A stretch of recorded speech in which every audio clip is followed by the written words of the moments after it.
Tocopilla, la madre del viento, el terruño tallado en la pampa.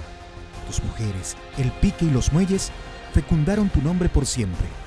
Aquello es la síntesis de tu memoria, es la sinopsis de tu trayectoria en estos parajes del desierto de Atacama. Septiembre es tu mes de aniversario, es el mes que remite a tu evocación histórica como puerto del guano, del cobre y del salitre, como puerto principal de la energía para la gran minería, pero también como tierra de antiguas comunidades de cazadores, pescadores y recolectores marinos que, en el manto de las nieblas y la Camanchaca, poblaron estos territorios hace más de 10.000 años, desarrollando la capacidad de movilizarse en balsas de cuero de lobo a lo largo del litoral. La vida en el desierto de Atacama tiene un gran problema, la ausencia de agua. En ese sentido, Mamilla se convirtió en un centro neurálgico del abastecimiento del agua, junto así a las aguadas que están en la zona de Cobija. A contar de 1825 se formalizó como puerto Cobija, el cual fue inaugurado como Puerto La Mar. Desde entonces se inauguraron flujos navieros que conectaron esta zona del desierto con gran parte del mundo y también se conectaron a través de distintas rutas hacia el interior de Bolivia. En ese sentido, también el desarrollo de la minería del cobre generó una expansión y también un gran proceso de migración por parte de mineros, de buscones, de pirquineros, de cateadores, quienes iban tras las vetas de cobre, también de plata. Al mismo tiempo, la explotación del guano fue generando interés y empezó a llegar una gran población de origen chileno. De ese modo se chileniza el territorio de una manera sociológica. Sin embargo, en lo jurídico, este territorio era boliviano.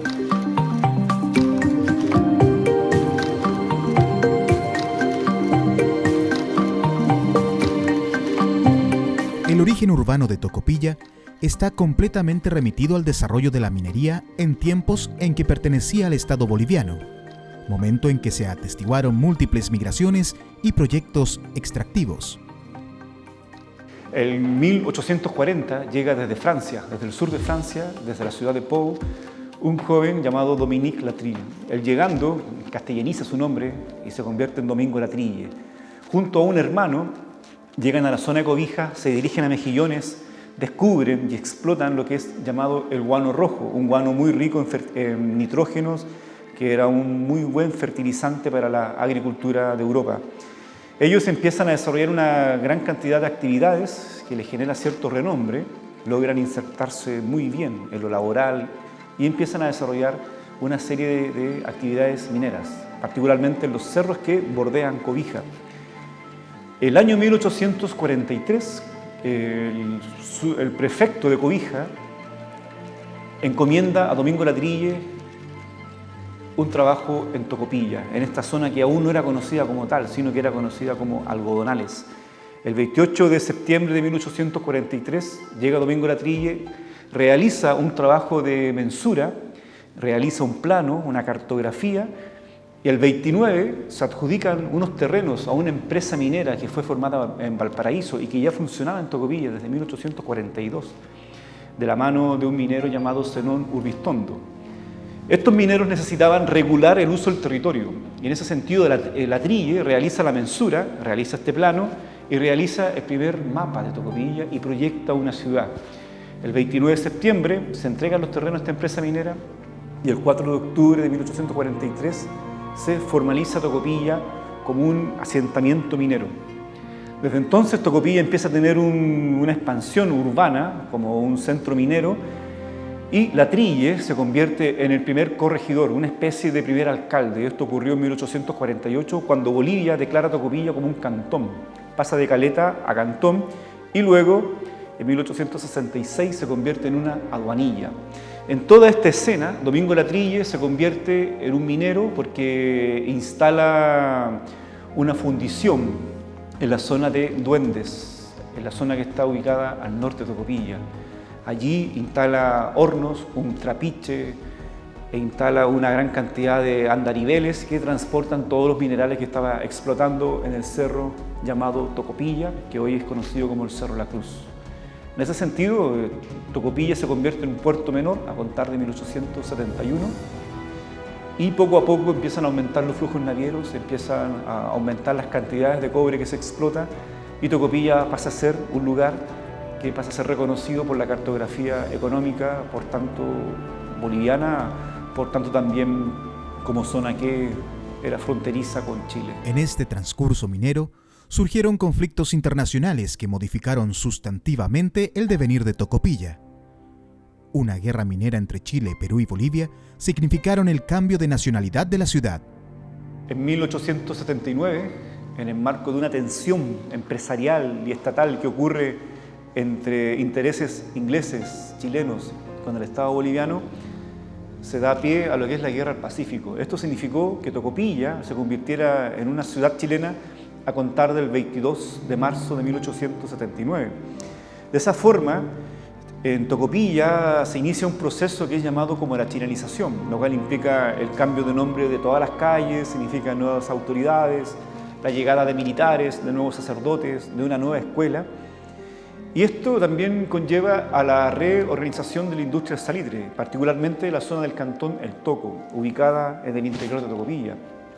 En 1890 se inaugura un ferrocarril con la presencia del presidente José Manuel Balmaceda y así Tocopilla se convierte en puerto mayor, lo cual significó un aumento en las cargas de salitre, significó un aumento poblacional y también significó el aumento de los flujos navieros que conectaron a Tocopilla con Europa, con Norteamérica y con Oceanía para la distribución del fertilizante del salitre.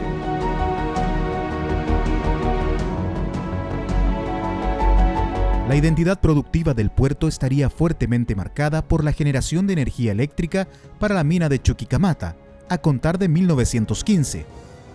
Capitales estadounidenses marcarían una densa impronta tecnológica, urbana y económica.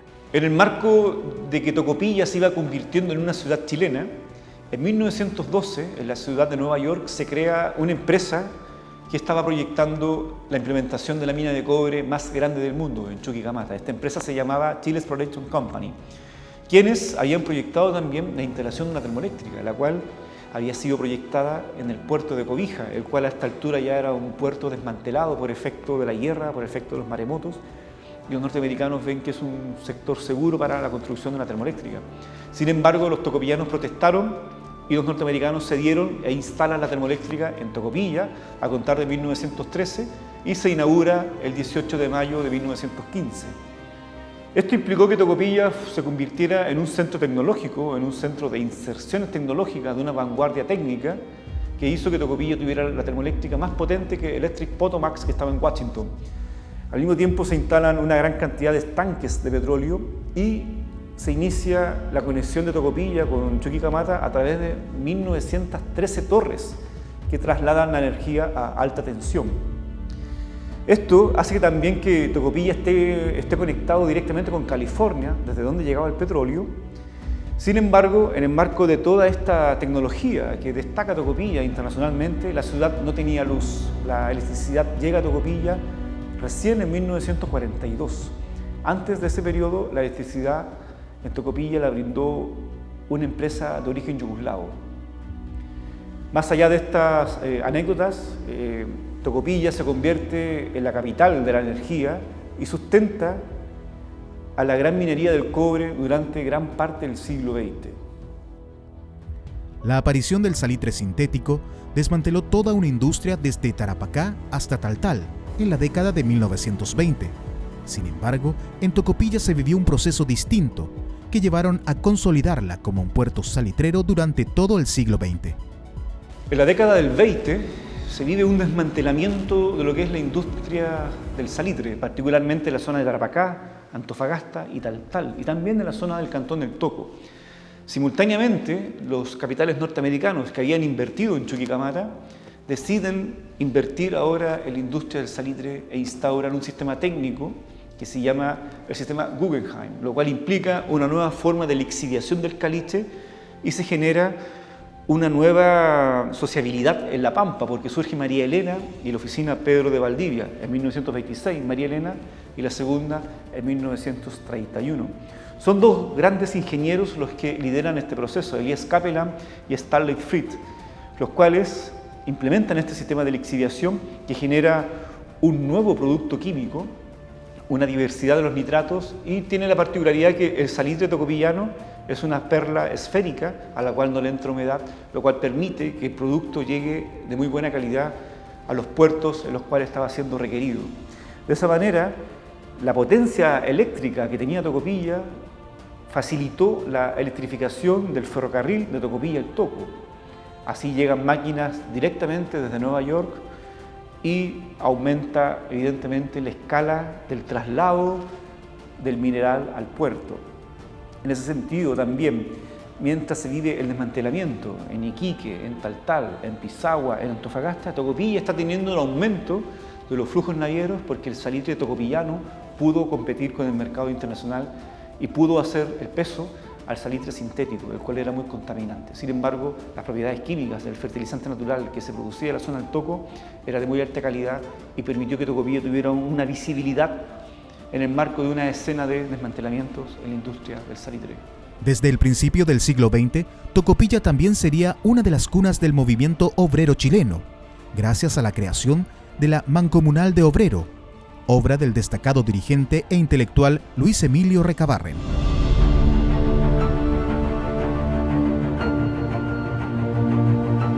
Pero no solo hay movimientos tecnológicos, sino que también hay movimientos obreros. Tocopilla, inaugurado el siglo XX, se transforma en un polo de desarrollo de los movimientos obreros, particularmente con la creación de las mancomunales de obreros.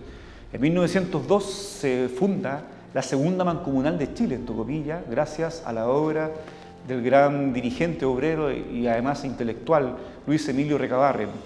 Luis Emilio Recabarren conglomeró a gran parte de los trabajadores de Tocopilla, los portuarios, los sastres, los barrenderos, los mineros, los pirquineros, y crearon una mancomunal que llegó a tener más de 3.000 integrantes. Ellos implementaron una pulpería, implementaron un sistema de ahorro para la jubilación, implementaron teatros y por sobre todo implementaron diarios. El principal diario se llamó El Trabajo, que era un diario muy polémico, muy conflictivo, porque difundía ideas que en ese momento eran muy polémicas, muy conflictivas y que generaban una tensión entre los empresarios, las autoridades, los militares y también los obreros. En ese contexto, este diario fue censurado y su imprenta fue desmantelada. Sin embargo, Luis Emilio Recabarren siguió con su impronta de difusión de ideas socialistas al punto que tuvo que caer preso y estuvo detenido más de 220 días en Tocopilla por haber fundado un diario y por haber fundado ideas que eran conflictivas en su momento. Sin embargo, las huelgas, las grandes protestas no se dejaron esperar por querer superar el pago de fichas, por querer tener viviendas dignas, por tener acceso al agua y por tener horarios laborales que fueran mucho más humanos. En ese sentido, la huella de Luis Emilio Recabarren fue fundamental en estos territorios porque significó nuevos caminos, significó un impacto también en las políticas públicas del mundo laboral a nivel nacional y Luis Emilio Recabarren dejó una huella no solo en Tocopilla, sino que también en Iquique, en Valparaíso, en Santiago, donde fue generando y fue fundando diarios y fue difundiendo ideas que buscaban básicamente de tener un trabajador liberado, no explotado y un trabajador consciente de su condición. Si jurídicamente la ciudad era chilena, su vida cotidiana remitiría a una gran diversidad de ciudadanos migrantes de distintas partes del orbe, surgiendo de este modo una identidad intercultural. En la escena de la minería, de la exportación de salitre y también en el mundo de la generación de energía eléctrica, el puerto de Tocopilla se convierte en un punto multinacional, en un punto que se extranjeriza porque no solo llegan migrantes de la zona central de Chile, sino que también llegan bolivianos, llegan peruanos, llegan argentinos y también llegan europeos y asiáticos, particularmente chinos, japoneses y también llegan yugoslavos, españoles, italianos, alemanes y cada uno se desenvuelve en distintas economías étnicas. Los griegos se dedican a las panaderías, a la venta de leche. Los croatas se dedican a las mercerías, los chinos se dedican a la carnicería y también a los restaurantes, los japoneses se destacan en el mundo de las peluquerías, los italianos con los españoles en las ventas de telas, de sombreros, de pantalones, de géneros de todo tipo. De esa manera, Tocopilla se convierte en un centro intercultural donde conviven distintas culturas, distintos migrantes, idiomas, estilos de vida. Y también hay otros migrantes que están evidentemente enfocados en lo que es la minería, los norteamericanos en la energía, los ingleses y también algunos estadounidenses en el mundo del salitre, y los alemanes en la zona del Toco también, en la zona minera en cuanto al salitre.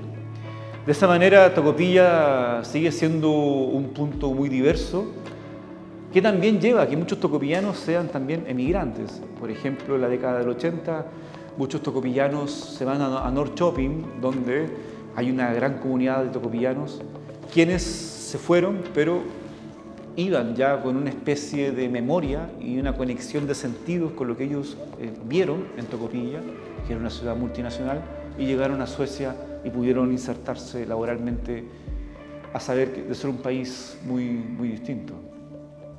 En la actualidad, Tocopilla atestigua una morenización de la inmigración, porque tenemos migrantes de origen colombiano, venezolano, ecuatoriano, lo cual enriquece nuestra vida cotidiana, enriquece nuestros modos de relación, y así Tocopilla evidentemente tiene una identidad que es muy diversa, muy rica y muy heterogénea.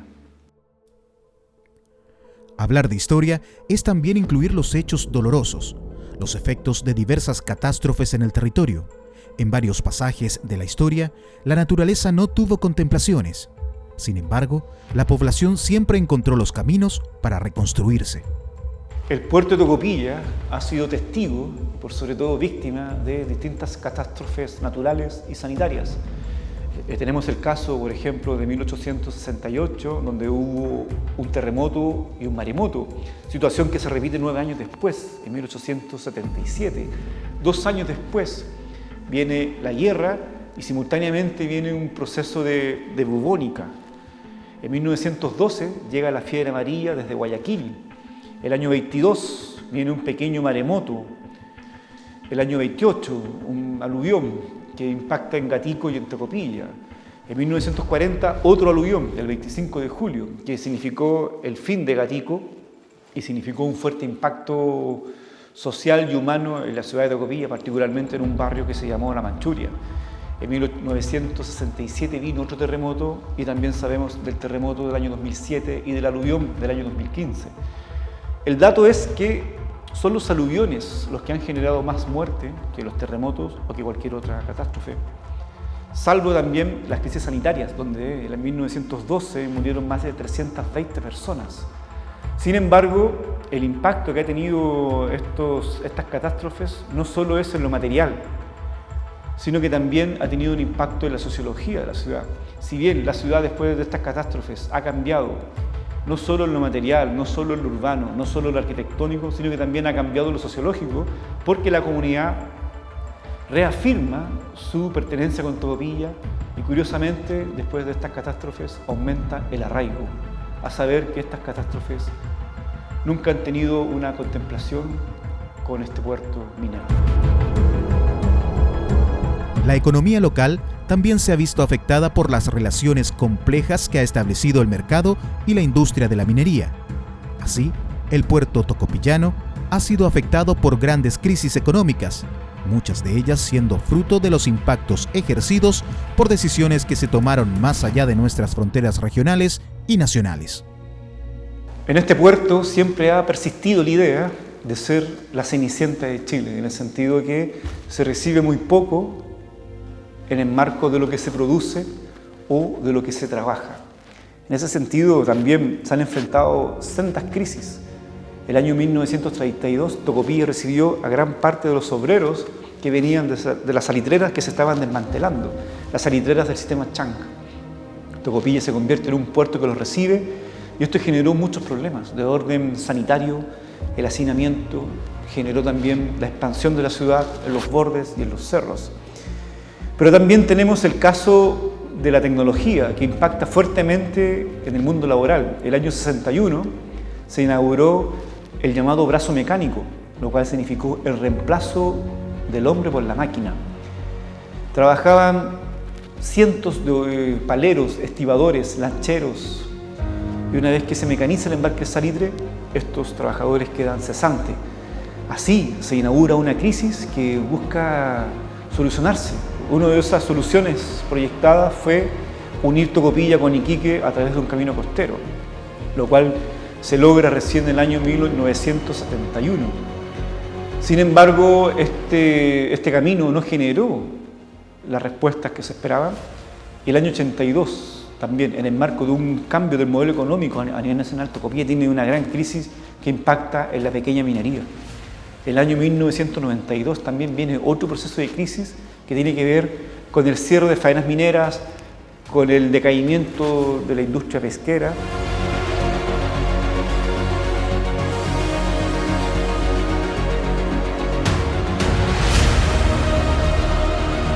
Aquí en el barrio mío donde estamos, el 60% de la gente no trabaja. Todos los muchachos que ven usted allá están sin pega. Pero son 3 o 4 ¿no? Los que están trabajando aquí en la población. ¿Los demás? Los demás estamos todos cesando. ¿Y de qué está viviendo usted ahora? Ahora solo la liquidación nomás de la compañía. De los 32 años que trabajé en la compañía minera, el finiquito que me dio que fueron 100.000 pesos. Nuestros padres están cesantes y no hay ni siquiera lugares de esparcimiento. Aquí no se gana plata, nosotros los dos tenemos que estar trabajando en el muelle y ganando nuestros hijos para poder tener para el levante. Súper malo, hasta el pescado se perdió. El pescado está pero a la altura. Lo poco y nada que está saliendo aquí el tiburón y los pejerreyes. Bajó el precio, uff. ¿Cómo será que llegamos a poner bateras negras aquí en Tocopilla si no tenemos pega? Aquí nos damos vuelta aquí en el barrio conversando y de ahí nos salimos. Pues. Vamos para abajo a buscar trabajo por ahí.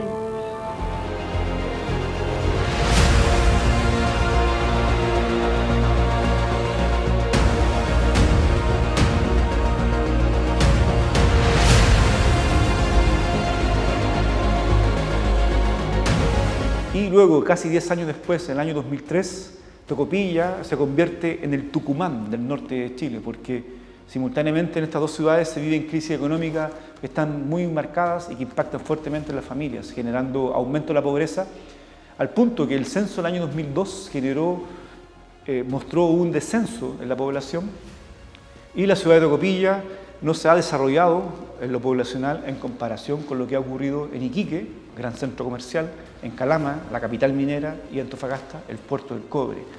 Tocopilla, al estar al centro de estos 3 grandes polos de desarrollo, sufre por la tendencia persistente y generalizada de la acumulación de inversiones en estos 3 polos de desarrollo. Tocopilla queda al centro, queda aislada. Sin embargo, siempre ha persistido la idea de que pueden venir días mejores a través de la iniciativa privada y también a través de las nuevas políticas públicas que se pueden desarrollar en este territorio.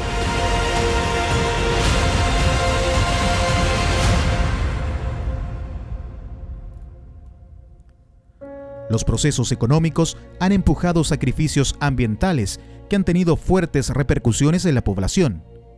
Han sido los costos de la inserción y participación económica de Tocopilla en el contexto de la minería. En el año 1915 se empieza a quemar petróleo para la generación de energía eléctrica. En 1983 ingresa el carbón. El año 1999 y 2000 empieza a quemarse petcoke, lo cual genera un fuerte impacto ambiental en la ciudad, particularmente con el exceso de material particulado, la acidificación del suelo, del aire, la contaminación del mar por la polución térmica, al mismo tiempo la proliferación de metales pesados, particularmente el níquel, el vanadio, el cadmio. Todo esto genera un proceso de externalidad negativa de la minería y particularmente de la generación de energía eléctrica. También está el caso de la fuerte contaminación que ejerció por todo el borde costero de la compañía minera Tocopilla, la cual paraliza en la década del 90. Sin embargo, todos estos procesos han llevado, por un lado, a que haya trabajo en Tocopilla, pero al mismo tiempo también existan tasas de mortalidad muy altas, particularmente el año 2005. Gracias a un estudio que se realizó, se pudo determinar que Tocopilla era una ciudad saturada de contaminación. Un proceso que se inicia en 2006 y culmina en 2008, y desde entonces se inició un plan de descontaminación. Todo esto también ha llevado a la acumulación de grandes cantidades de ceniza en el borde urbano, lo cual también genera otros modos de contaminación porque los vientos y las camanchacas trasladan las partículas y también se contamina el mar, afectando al fitoplancton, al zooplancton y también interviniendo en el llamado circuito trófico de las especies marinas.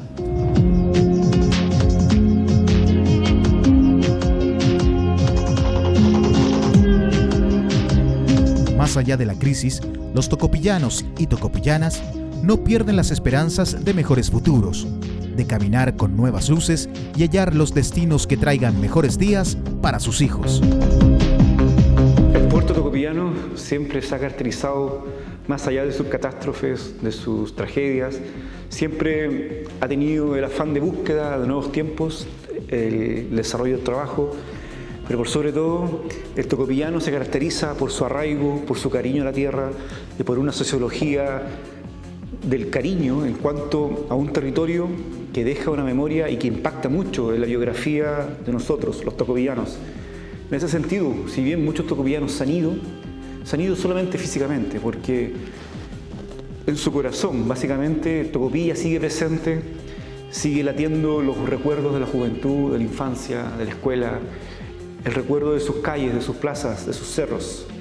Tocopilla sigue siendo un puerto que genera amor, cariño, arraigo, una raíz y por sobre todo una identidad, no solo con su pasado, sino que también una identidad por la búsqueda de mejores futuros, de mejores tiempos y por sobre todo de mejores días para todos y para todas, y así poder seguir avanzando en estos caminos de la vida en pleno desierto de Atacama.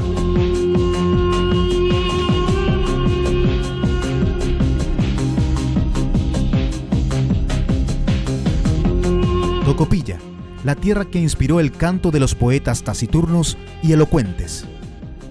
Desde Antofagasta, Andrés Abela dijo: Tocopilla muerde el aire, la del viejo pan de cobre, Tocopilla, la dama lacre. El canto lírico de Luis Moreno Pozo señaló: grande me duele esta ciudad y sus costados, la ciudad de mis costillas, el molo y el mar como un vino agrio lamiendo las arenas. El Nobel Pablo Neruda sintetizó: de Tocopilla al sur, al norte, arena, cales caídas, el lanchón, las tablas rotas, el torcido hierro. Tocopilla espectral, bajo los montes, bajo la desnudez llena de agujas, corre la nieve seca del nitrato. Tocopilla, la tierra de la honradez, del amor al mar. Tocopilla, la tierra que nos dio luz y paz.